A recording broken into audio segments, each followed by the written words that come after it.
The next proposal, coming out of the Violations and Penalties Task Force, amends our existing administrative error process.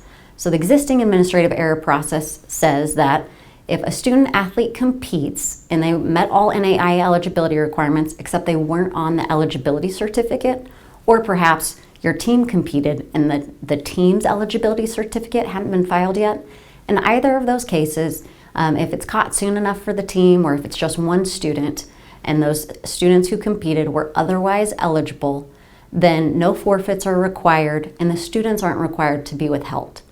Again, the existing policy also says that successive or subsequent administrative errors within the same academic year will lead to increased penalties for each subsequent administrative error.